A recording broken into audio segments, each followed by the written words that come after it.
Thank you. Well, just by way of beginning, most of my background has been in active transportation. Throughout my career, I've been a transportation planner, working mostly in bicycle planning and pedestrian planning. That's morphed into street design. I've known Wendy for many years through this field. And the things that attracted me to active transportation, safety issues, environmental issues, equity issues, and more, are drawing me to autonomous vehicles because I think the potential to address many of these issues is enormous. There have been many innovations that have come along in transportation that some thought were big game changers, and I said, no, it's really part of an overall mix that we need to be thinking about. But autonomous vehicles are the biggest game changer I've seen yet.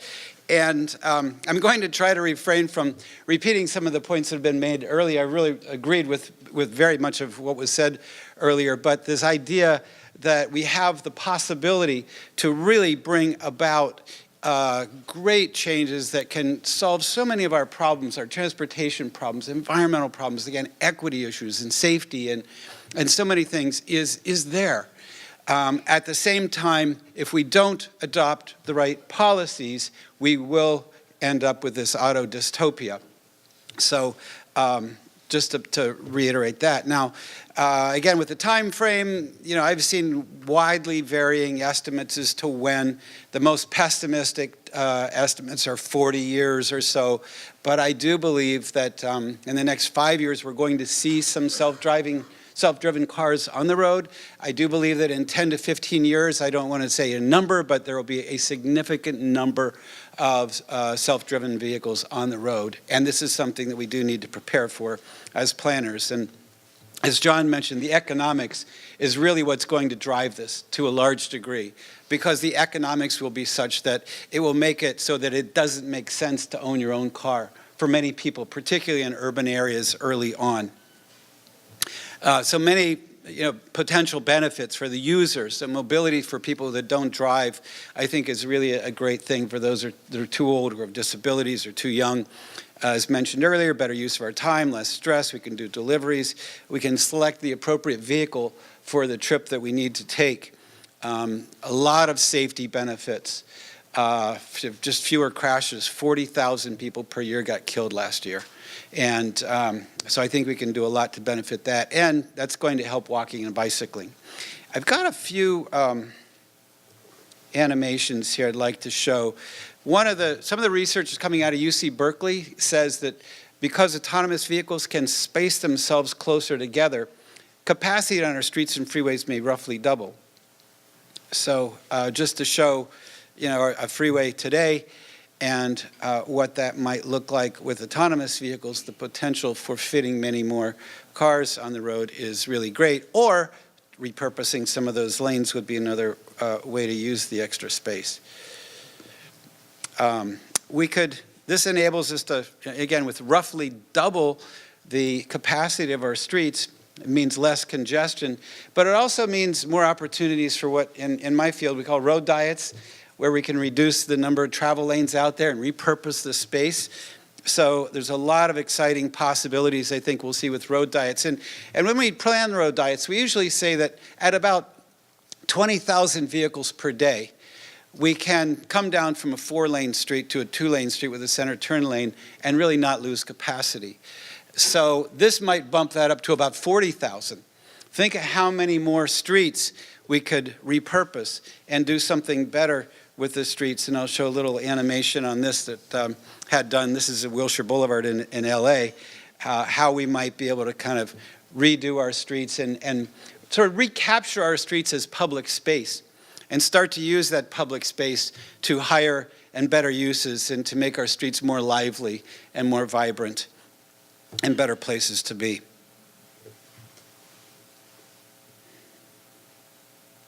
This is just one kind of vision. There are many different possibilities that we could go with this.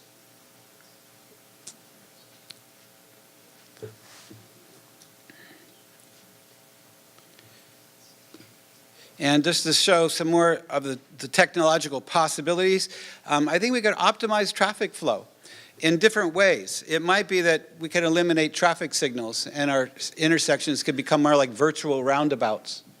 Or with computerized central control, we could maximize the flow of travel. If one street is starting to congest, direct the flow to a parallel street, for example. And then this is one of my favorites. This is a concept that I've been promoting. I call it lane clearance for priority vehicles.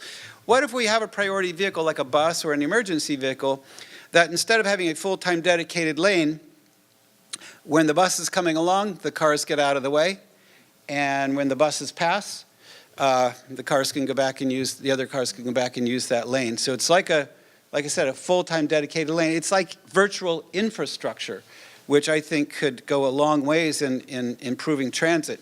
A lot of transit benefits. The first is that when we take 54% of the cost out of transit, the driver, hypothetically, we could operate twice as many buses for the same operating cost. So reducing headway significantly, or operating on more streets, operating in many more neighborhoods, or lowering fares. There's a lot of things. And with our transit, feeder service to train stations or other stations, increased service, faster service, and new viable ride-sharing services. I think that, again, getting to transit is going to be important, but we're going to see the definition of transit change. The two-person lift line, the four-person vehicle, the six-person van, the 12, this is a 12-passenger vehicle that's actually not much larger than a regular car, but the 12-passenger, the 18-passenger. There are many trips that we make today that don't lend themselves well to fixed-route transit, but could lend themselves quite well to a 4, an 8, or a 12-passenger bus. And the technology learns over time. This is all computerized. It's computerized transportation, such that when that lift line learns that there is a route where they can pick up 6 people and kind of get a regular patronage of 6 people on that line, it can run that more often and learn where the demand is and more precisely react to the demand. If we've got reliable lane clearance, how about high-speed buses? Why not allow them to go 100, 120, 150 miles an hour on our freeways if the other vehicles can get out of the way? We will have to build new buses. Greyhound buses today can go about 105 at tops, but, you know, develop some new technology where we've got high-speed buses that, you know, think about our freeway network as being a transit network where you can get around the Bay Area and maybe every 3 miles or so there's a stop and you get off and there's local rapid service, there's local bus service, there's Lyft and Uber waiting for you and bike share waiting for you at each one of those stops. At transfer points, at freeway interchanges where you could get on another transit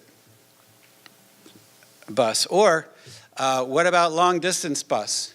You know, how about between the Bay Area and LA? You know, make it three-hour trip, 3.5-hour trip. Right now, Greyhound does it for about $35. It takes something like 11 hours, 10 or 11 hours. But again, take the driver out of the equation, and the cost of that will go down to $15 or $20. And at that cost, why not have like first-class airplane seating where you can recline and sleep along the way, or, you know, have some, you know, relaxing, have some refreshments and other things along the way. And then when you get to LA, you're met with a high-speed regional transit network on the freeways down there that will more seamlessly take you closer to your destination where you can get off on another type of transit.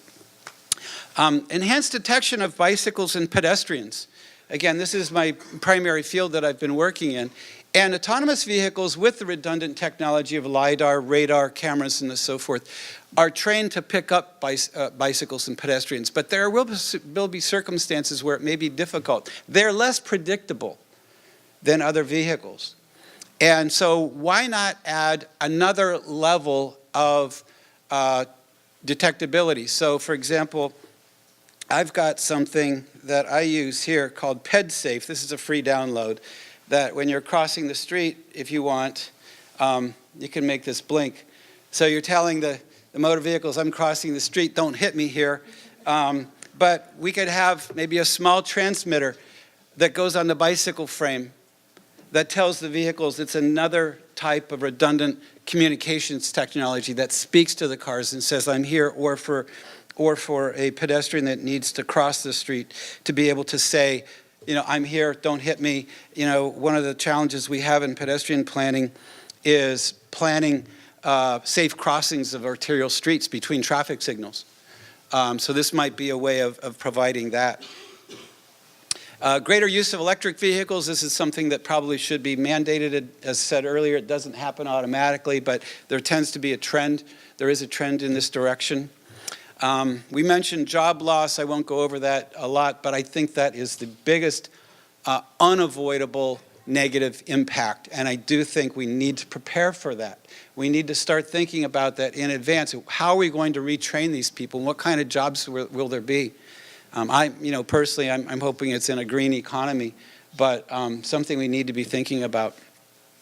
Again, the potential to induce travel is really, really high because we've reduced the time, the value of our time in traveling. So there's a lot of potential, inducement of travel. Now, there's something I'm calling the politics of algorithms. Whenever we do something with the computer or at an intersection, and we decide that we're going to say, for example, with the enhanced detection of the pedestrians, I'm going to cross the street here. Do the cars stop immediately? Do they wait 10 seconds? Do they wait 5 minutes? Whenever we computerize traffic signals, there are algorithms that go into that. And those algorithms, how we set them, who we give priority to, will be very political decisions. And there will be a board, I don't know whether it's the Marin County Transportation Algorithm Board or who it's going to be, but maybe it's a city level board that's going to be making these algorithm decisions. And to close with policies, again, I think Lauren hit on a lot of the really key ones, and John did as well, so I won't repeat too much of that. But to me, a lot of the most important thing we need to be thinking about are the pricing strategies and the time advantages. Because if we kind of let the free market determine and we don't put in good policies that encourage sharing of rides, as again Lauren pointed out, that's the key. How much are we going to share rides? And how much of it will be individual trips? To the degree that we decide we're going to not regulate pricing and not get into the business of giving time advantages to shared rides, that's when we're going to end up with more congestion and more greenhouse gases and a lot more problems. And in today's environment, we could solve congestion today if we could price streets and freeways the way we'd like to, many of us would like to, but politically it's very difficult. And there's a crowd out there that says, you're social engineering, telling me how to get around. Well, if that sort of wild, wild west crowd wins the day, we will have the auto-oriented dystopia. And so I'm hoping that we can kind of get over that mentality and say, look, we all benefit, including the wild individual who needs to be on his or her own everywhere, will hope that other people are in shared rides. So, and just basically for local planning, just a couple considerations. Again, I would not be investing in new parking spaces right now, and I wouldn't be investing in widening streets or freeways or roads right now. It's just not a good thing to think about. But some of the more immediate things are really kind of your regulations relating to taxis and Uber and Lyft and the like. And so with that, I'm going to open it up for discussion.